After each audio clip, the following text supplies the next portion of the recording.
The Jesus Disciples Seminary textbooks can be ordered from Amazon. Do a search for Jesus Disciples Seminary.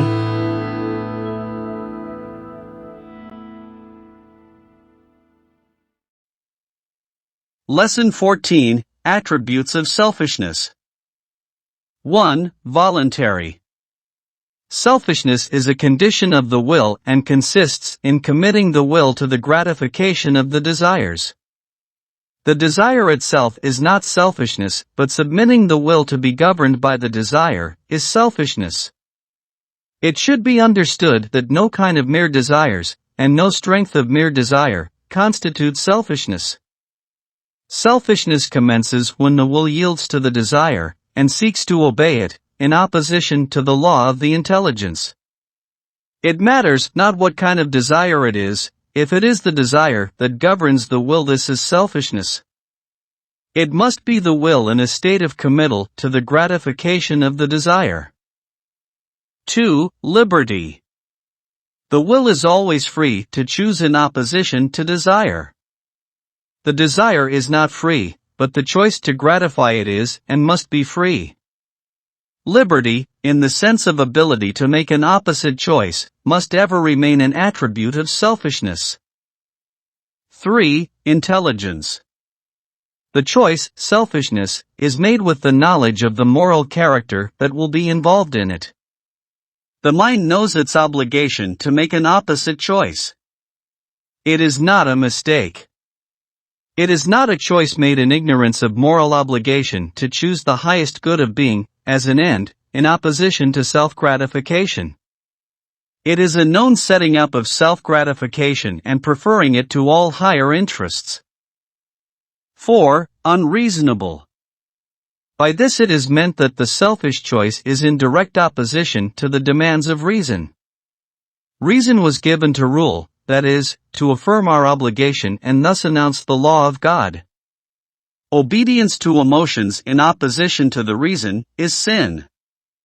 Selfishness is a dethroning of reason from the seat of government, and an enthroning of blind desire in opposition to it.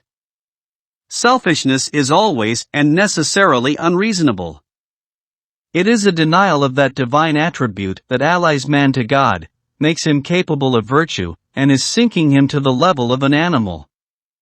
It is a contempt of the voice of God within him, and a deliberate trampling down the sovereignty of his own intellect. Sinners, while they continue such, never say nor do one thing that is in accordance with right reason. Hence the Bible says, that.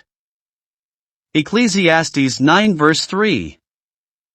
This is an evil among all things that are done under the sun, that there is one event unto all, yea, also the heart of the sons of men is full of evil, and madness is in their heart while they live, and after that they go to the dead.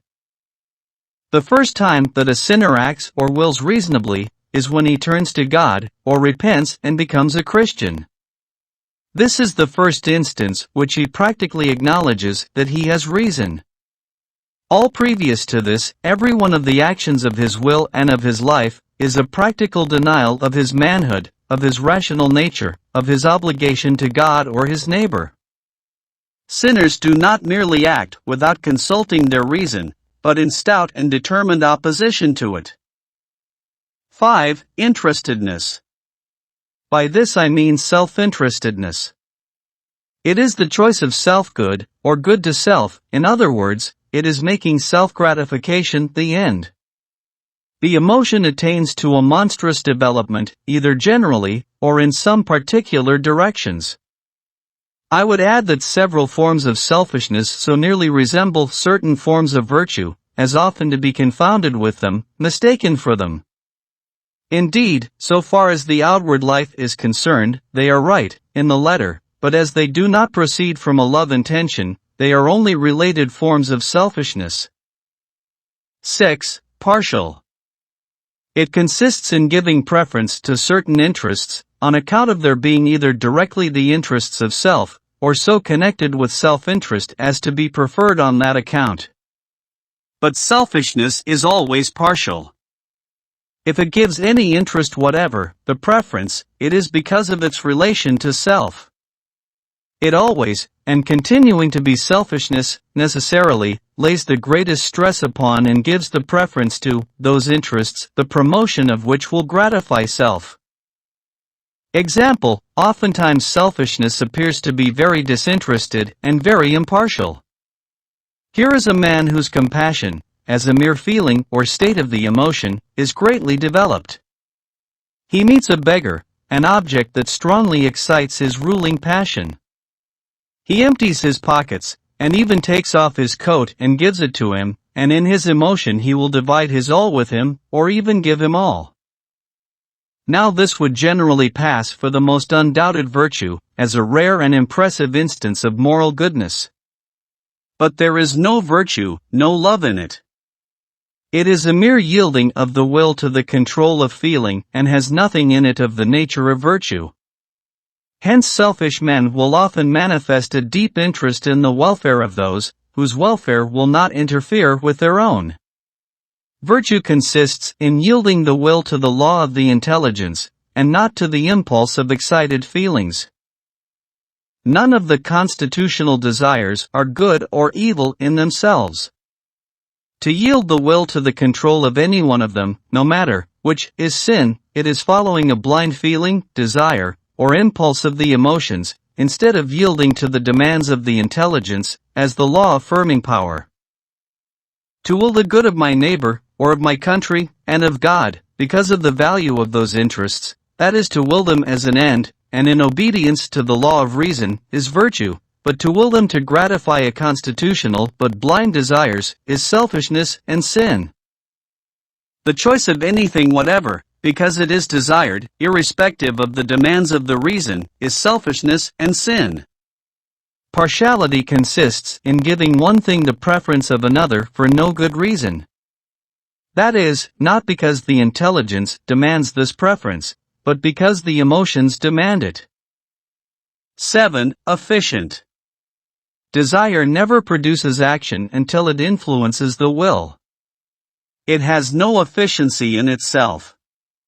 It cannot, without the permission of the will, command the attention of the intellect, or move a muscle of the body. If there is choice, something is chosen. That something is chosen for some reason. To deny this is a denial that anything is chosen. The reason for the choice and the thing chosen are identical. This is true both of love and selfishness. They are both choices of an end and are necessarily efficient in producing the use of the means to realize this end. They are choices of opposite ends, and, of course, will produce their respective results. Be it remembered, then, that selfishness is, and must be, efficient in producing its effects. It is cause, the effect must follow. It is vain for sinners to dream of doing anything good, until they surrender their selfishness. While this continues, they cannot act at all, except as they use the means to accomplish a selfish end.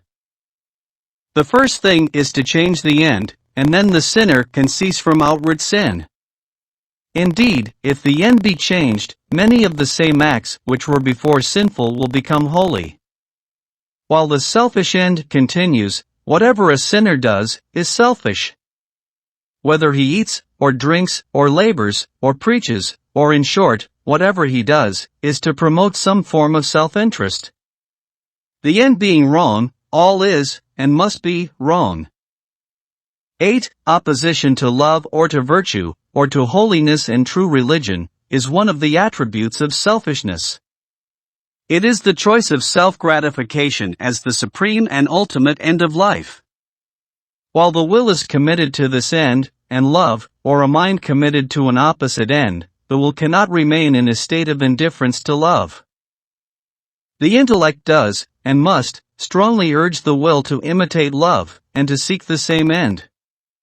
The will must yield or resist, and the resistance must be more or less determined as the demands of the intellect are more or less emphatic. This resistance to love or to the demands of the intellect in view of it, is what the Bible calls hardening the heart. This opposition to love or true religion must be developed in specific action. Whenever the mind apprehends true religion, or selfishness must be abandoned. Not only must this opposition be developed, or selfishness abandoned, under such circumstances, but it must be increased as true religion displays more and more of its loveliness. As the light from the radiant sun of love is poured more and more upon the darkness of selfishness, the opposition of this principle of action must of necessity manifest itself in the same proportion, or selfishness must be abandoned. This peculiarity of selfishness has always been manifested just in proportion as it has been brought into the light of true religion.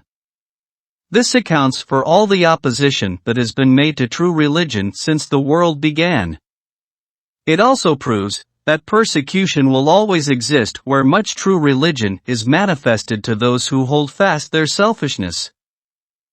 It is indeed true that selfishness and love are just as much opposed to each other, and just as much and as necessarily at war with each other, as God and Satan, as heaven and hell.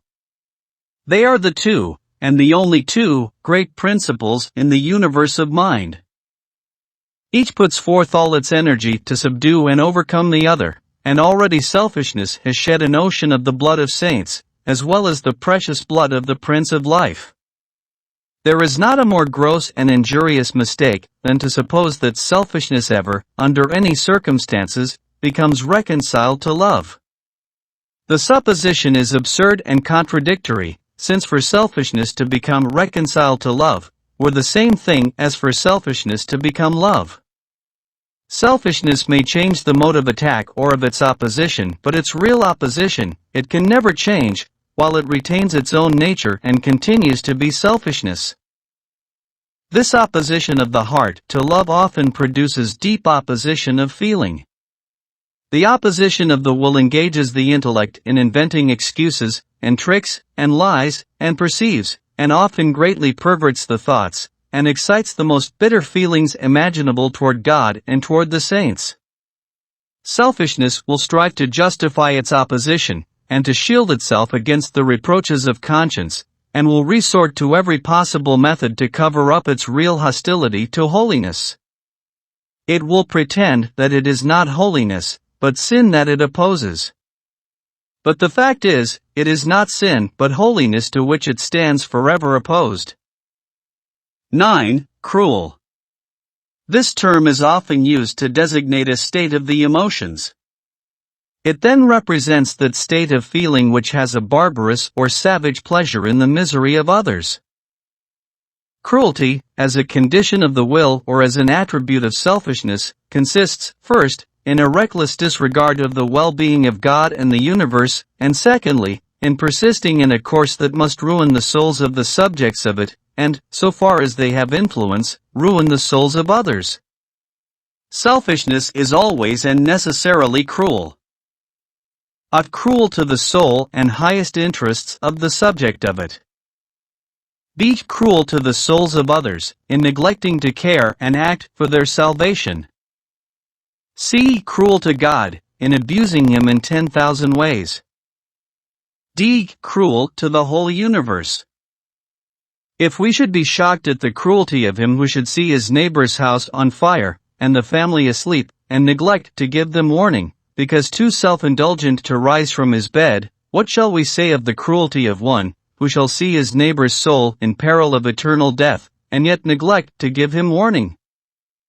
But though cruelty, in all its forms, is not common to all selfish persons, it is still true that some form of cruelty is practiced by every sinner.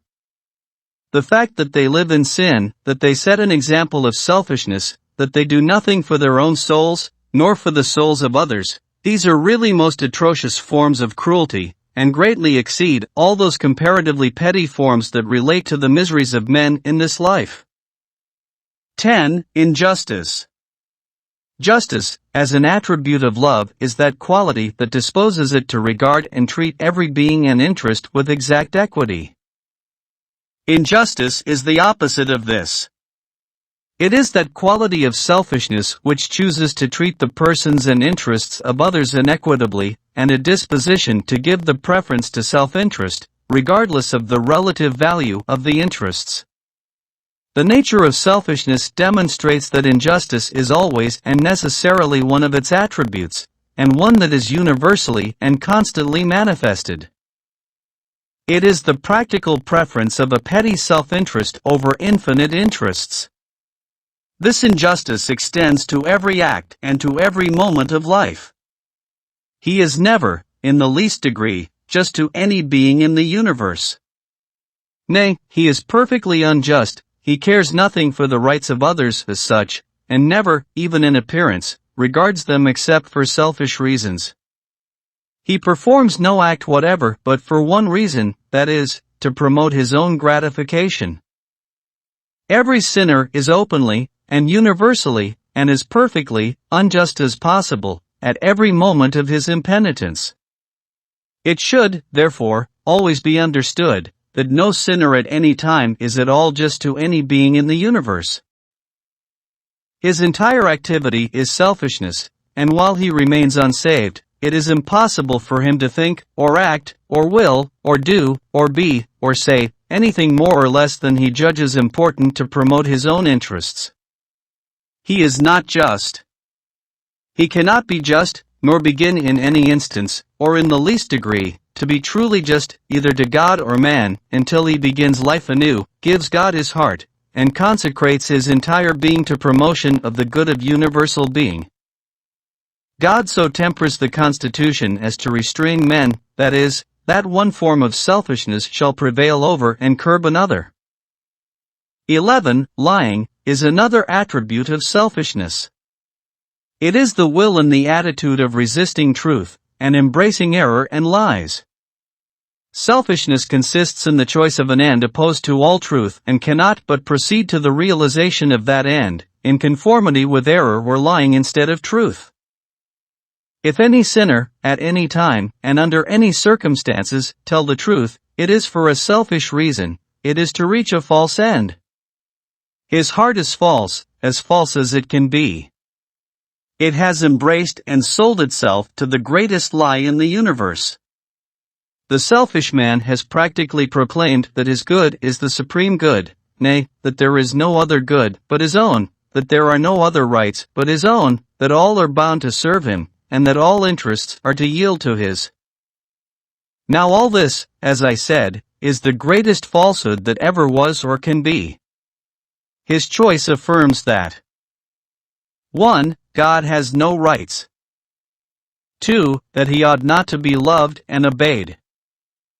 3. That he has no rights to govern the universe. 4. But that God and all beings ought to obey and serve the sinner. If every sinner on earth does not openly and at all times falsify the truth, it is not because of the truthfulness of his heart, but for some purely selfish reason. This must be. His heart is utterly false. It is impossible that, remaining a sinner, he should have any true regard to the truth. He is a liar in his heart. This is an essential and an eternal attribute of his character. If the heart is unchanged, it holds on to lies and clings to the proclamation of the greatest lies in the universe, to wit, that God ought not to be trusted, that Christ is not worthy of confidence, that one's own interest is the supreme good, and that all interests ought to be accounted of less value than one's own. 12. Pride. Pride is a choice to exalt self above others, to get out of one's proper place in the scale of being, and to climb up over the heads of our equals or superiors. It is a kind of self-praise, self-worship, self-flattery, self-adulation, a spirit of self-consequence, of self-importance.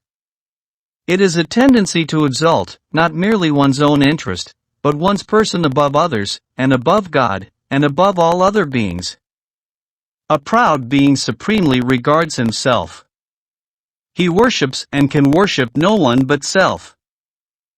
He can stoop to give preference to the interest, the reputation, the authority of no one, no, not of God himself, except outwardly and in appearance. His inward language is, "Who is Jehovah, that I should bow down to him?" It is impossible that a selfish soul should be humble. Sinners are represented in the Bible as proud, as flattering themselves in their own eyes. In short, it has been overlooked that, where selfishness is, there must be every form of sin, that here there is one form of selfishness manifested, it is virtually a breach of every commandment of God, and implies, in fact, the real existence of every possible form of sin and abomination in the heart. Our object is fully to develop the great truth that where selfishness is, there must be, in a state either of development or of undevelopment, every form of sin that exists in earth or hell, that all sin is a unit, and consists of some form of selfishness, and that where this is, all sin virtually is and must be. When, therefore, you see any form of sin, know assuredly that selfishness, the root, is there, and expect nothing else, if selfishness continues, than to see developed one after another, every form of sin as the occasion shall present itself. 13. Hatred against God is also an attribute of selfishness. That selfishness is hatred against God will appear. A. From the Bible, Paul says that the carnal mind, minding the flesh, is hatred against God. B. Selfishness is directly opposed to the will of God as expressed in His law. That requires love. Selfishness is its opposite, and therefore hatred against the lawgiver. C. Selfishness is as hostile to God's government as it can be. It is directly opposed to every law, and principle, and measure of His government. D. Selfishness is opposition to God's existence. Opposition to a government is opposition to the will of the governor. It is, and must be, hatred against the existence of the ruler, as such. All earthly hatreds can be overcome by kindness, and change of circumstances, but what kindness, what change of circumstances, can change the human heart, can overcome the selfishness or hatred to God that reigns there? Selfishness offers all manner and every possible degree of resistance to God. It disregards God's commands. It condemns His authority. It spurns His mercy. It outrages His feelings. It provokes His forbearance. Selfishness, in short, is the universal adversary of God. 14. Intemperance. Selfishness is self-indulgence not sanctioned by the reason. Generally there is some ruling passion or propensity, the influence of which becomes overshadowing and overrules the will for its own gratification. Sometimes it is A. The love of gain. B. Sexual love. C. Love of our children. D. Feeling of confidence in self. E. Etc., etc. Whenever the will is subject to them, this is selfishness.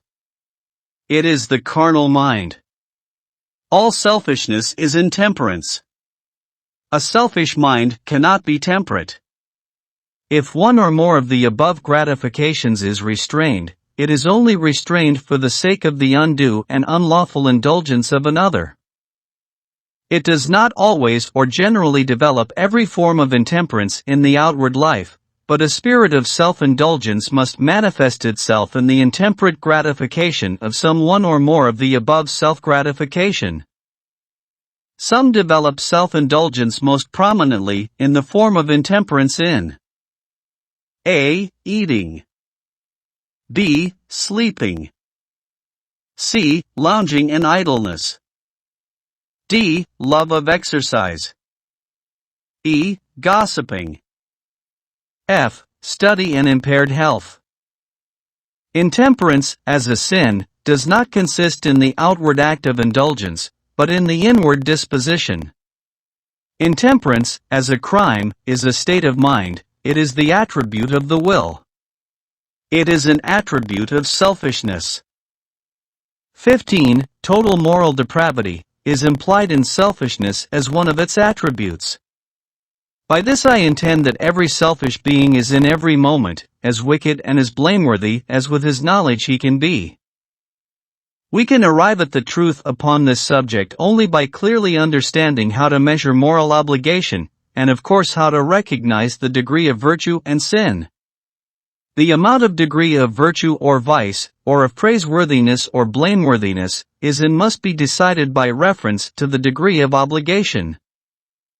A moral obligation is founded in the value of the highest well-being of God and the universe, and b. that the conditions of the obligation are the possession of the powers of moral agency, intellect, emotion, free will, and light, or the knowledge of the end to be chosen. C. Hence it follows that the obligation is to be measured by the mind's honest evaluation or judgment of the value of the end to be chosen. This relates to that state of constitution and faculties by which it is easier to sin or gratify ourselves than to do what our enlightened mind declares to be right and proper. Depravity is a strong tendency toward gratifying certain kinds of indulgences which our constitution and environment has fostered. Our depravity at a given instant must be the sum total of that within us which resists and becomes a hindrance to right moral action. The great mass of this depravity is what we have developed for ourselves by persistent and ever-deepening gratification. These aggravated tendencies to self-indulgence have become a part of us and are not to be thought of as a separate entity lodging somewhere in our personalities. Our depravity has permeated our entire personality. No part of us is unaffected. It must follow, then, that the selfish man's guilt is just equal to his knowledge of the value of those interests that he rejects. Acts 17 verse 30. And the times of this ignorance God winked at, but now commandeth all men everywhere to repent. Sin is never absolutely a light thing, but some sins incur small guilt, when compared with the great guilt of other sins. James 4 verse 17. Therefore to him that knoweth to do good, and doeth it not, to him it is sin. Shows that knowledge is indispensable to moral obligation and that the guilt of any sinner is always equal to the amount of his knowledge on the subject. John 9 verse 41. Jesus said unto them, If ye were blind, ye should have no sin, but now ye say, We see, therefore your sin remaineth. Here Christ asserts that men without knowledge would be without sin. This plainly affirms that the presence of light or knowledge is requisite to the existence of sin, and obviously implies that the amount of knowledge possessed is the measure of the guilt of sin. Luke 11 verses 47 to 48. Woe unto you! For ye build the sepulchres of the prophets, and your fathers killed them. Truly ye bear witness that ye allow the deeds of your fathers, for they indeed killed them, and ye build their sepulchres. Here we have the doctrine laid down and the truth assumed, that men shall be punished according to knowledge. God requires of men according to the light they have. Selfishness is the rejection of all obligation. Total moral depravity is an attribute of selfishness, in the sense that every selfish person is, at all times, just as wicked and blameworthy as his present light he can be. The moral government of God. Attributes of selfishness. Definitions. Cruel, a reckless disregard of the well-being of God and the universe. Efficient, produces every means to realize the end of self-gratification. Hatred, hatred by the will against God. Interestness, choosing self-gratification as the ultimate end. Injustice, totally unjust to every being in the universe, petty self-interest first. Intelligence, has knowledge to do right, but chooses to do wrong. Intemperance, some passion or self-indulgence that overrules the will for its own gratification. Liberty, the will is always free to choose in opposition to selfish desire. Lying, the will is an attitude of resisting truth and embraces error and lies. Opposition to love, hardening of the heart against the holiness and perfection of moral truth. Partial, gives preference to certain interests because of self-interest. Pride, exalting self above others, to climb over the heads of our equals or superiors. Total moral depravity, every selfish being is at every moment, as wicked and as blameworthy as with his knowledge he can be. Unreasonableness, selfish choice is in direct opposition to the demand of reason. Voluntary, committing the will to the gratification of the desire. All of the Jesus Disciples Seminary textbooks can be ordered from Amazon. Do a search for Jesus Disciples Seminary.